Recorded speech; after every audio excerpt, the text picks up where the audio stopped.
Messenger မှာတစ်ဖက်ကပို့ထားတဲ့စာတွေကိုကိုယ့်ဘက်ကမအားသေးလို့မဖတ်ရလေဒီချိန်မှာသူ့ဘက်ကအကြောင်းမျိုးကြောင့်ပြန်ဖြတ်သွားတဲ့စာတွေကိုဘာတွေရေးထားလဲဆိုတာကိုကြည့်နိုင်တဲ့နည်းရှိပါတယ်ဒီနည်းလမ်းကိုသိချင်တယ်ဆိုရင်တော့ဗီဒီယိုလေးကိုအဆုံးထိကြည့်လိုက်ပါ Let's go guys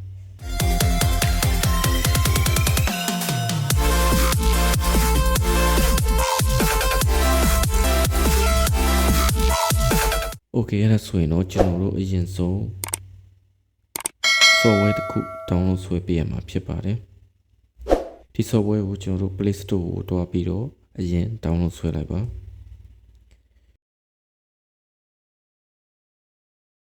MC Messenger ဆိုပြီးတော့ရှာလိုက်ပါဒီမှာကျွန်တော်တို့ဒီအဝါလေးနဲ့ဒီမျက်မှန်ပုံလေးနဲ့ဒီ software လေးကိုဖြစ်ပါတယ်ဒီကောင်ကိုကျွန်တော်တို့အရင်ဆုံး download ဆွဲလိုက်ပါ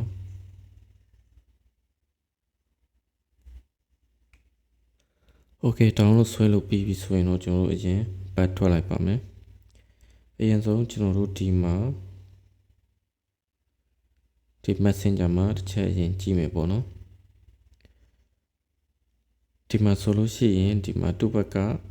စာတွေကိုကျွန်တော်ရေးပြီးတော့ကိုမကြည့်လိုက်ရတဲ့အချိန်မှာသူဖြတ်သွားတယ်ပေါ့နော်ဒါကဘာတွေရေးထားလဲဆိုတာကိုကျွန်တော်တို့လူတိုင်းသိချင်လိမ့်မယ်လို့ထင်ပါတယ်ကျွန်တော်ဒီစာတွေကိုကြည့်နိုင်မှုဆိုလို့ရှိရင်ကျွန်တော်ဒီထဲကနေကြည့်လို့မရပါဘူးစောစောကျွန်တော်ဒီ download ဆွဲထားတဲ့ဒီ MC Messenger ဆိုတဲ့ software ထဲကနေဝင်ပြီးတော့ကြည့်လို့ရပါတယ် Okay အဲ့တော့ကျွန်တော်တို့ဒီမှာ back ထွက်လိုက်မယ်ပြီးရင်အဲ့ဒီ software တွေကိုဝင်လိုက်မယ်ပြီးရင်တော့ဒီမှာကျွန်တော်တို့ enable permission ဆိုတာကိုတစ်ချက်နှိပ်လိုက်ပါပြီးရင်ဒီမှာဒီ MC Messenger ကိုဒီမှာကျွန်တော်တို့ဝင်ပေးလိုက်ပါဒီမှာကျွန်တော်တို့ allow ကိုနှိပ်လိုက်ပါပြီးရင်ကျွန်တော်တို့ back ပြန်ထွက်မယ်ဒီမှာလည်းကျွန်တော်တို့ continue ကိုနှိပ်လိုက်ပါပြီးရင်တော့ဒီမှာ enable permission ကိုထပ်ပြီးနှိပ်ပါမယ်ဒီမှာကျွန်တော်တို့ allow ကိုနှိပ်ပေးလိုက်မယ်ပြီးရင်ဒီမှာ all allow all ကိုနှိပ်လိုက်မယ် Okay ပြီးရင်ဒီမှာပဲထပ်နှိပ်ပါဒီမှာကျွန်တော်တို့ allow ကိုနှိပ်မယ် Okay ဒါဆိုလို့ရှိရင်တော့ဒီမှာကျွန်တော်တို့က Okay ဒီနေရာကိုရောက်သွားပြီဆိုလို့ရှိရင်ကျွန်တော်တို့ကဒီမှာ setting ရှိတယ်ပေါ့နော်ဒီ setting ကိုတစ်ချက်နှိပ်လိုက်မယ်ပြီးရင်တော့ဒီဘက်ကကျွန်တော်တို့ blacklist app ဆိုတဲ့နေရာမှာထပ်ပြီးတော့နှိပ်လိုက်မယ်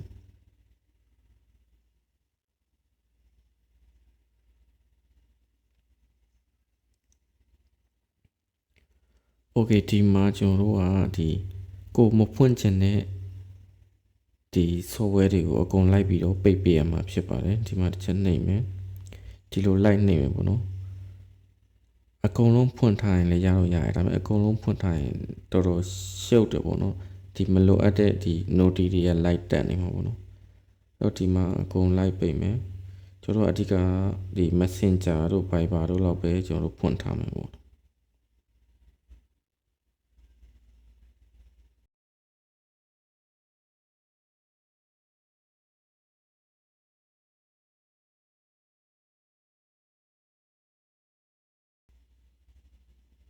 ဒီမှာကျွန်တော်တို့ Messenger ကိုချန်ထားလိုက်မယ်ပေါ့နော်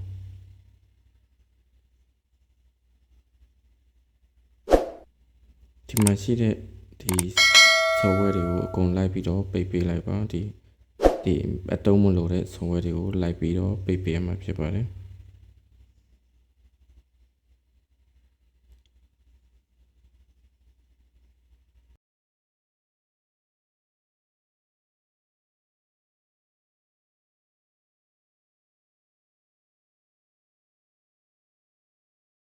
Messenger တို့ WhatsApp တို့ Viber တို့လောက်ပဲကျွန်တော်ဖွင့်ပေးထားတယ်ပေါ့နော်အားလုံးပြီးပြီဆိုရင်တယောက်က update ဆိုတာကိုနှိပ်ပေးလိုက်ပါ Okay ဒါဆိုရင်တော့ကျွန်တော်တို့ဘက်ပြန်ထွက်လိုက်မယ် Okay အဲ့တော့ကျွန်တော်တို့ဒီမှာဒီတခြားဖုန်းတစ်လုံးကနေကျွန်တော်စာပို့လိုက်မယ်ပေါ့နော်စာပို့ပြီးတော့ပြန်ပြီးတော့တောက်လျှောက်ပြန်ဖြတ်လိုက်မယ်ပေါ့နော်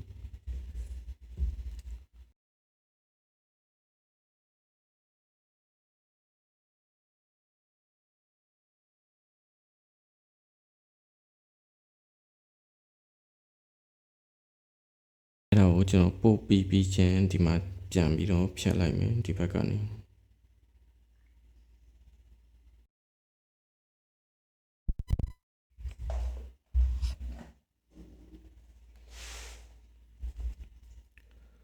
โอเคအဲ့ဒါဆိုရင်ကျွန်တော်ဒီမှာ Messenger တွေကိုကြည့်လိုက်မယ်ဆိုလို့ရှိရင်ဒီမှာအခုသူပြန်ပြီးတော့ဖြတ်သွားတယ်ပေါ့နော်ဒါဆိုလို့ရှိရင်ကျွန်တော်ဒီတိုင်းဘယ်လိုမှကြည့်လို့မရဘူးပေါ့နော်အဲ့တော့ကျွန်တော်စောစောကဒီ software တွေကိုဝင်လိုက်မယ်โอเคဒီမှာဆိုလို့ရှိရင်ဒီမှာပေါ်လာပြီပေါ့နော်ဒီမှာစောစောကတူပို့ထားတာပေါ့နော်ဒီမှာကျွန်တော်ဒီမှာတစ်ချက်ဝင်ကြည့်လိုက်မယ်ဒီမှာဆိုလို့ရှိရင်ဒီမှာသူ hi မင်္ဂလာပါပေါ့နေကောင်းလားဘာလုပ်နေလဲစာပေးပြီလားပေါ့နော်ဒီမှာမိုးမြင့်အားကပေါ့နော်ဒီမှာလည်းမိုးမြင့်အားကပေါ့နော်သူပို့ထားတဲ့စာကိုကျွန်တော်တို့ဒီ software ထဲနေဝင်ပြီးတော့ကြည့်လို့ရတယ်ဒီမှာဆိုလို့ရှိရင်သူ့ဘက်ကဘာတွေပို့လဲဆိုတာကိုကျွန်တော်တို့ကဒီလိုနည်းနဲ့ကြည့်လို့ရသူ့ဘက်ကဘာတွေပို့ထားလဲဆိုတာကိုဒီလိုနည်းနဲ့ကြည့်လို့ရပါတယ်โอเคပါဒီဗီဒီယိုလေးကတော့အကျိုးရှိလိမ့်မယ်လို့မျှော်လင့်ပါတယ်ဗီဒီယိုလေးကိုကြိုက်နေတဲ့ဆိုရင်တော့ like and share လေးလုပ်ပေးတော့ကြပါဦး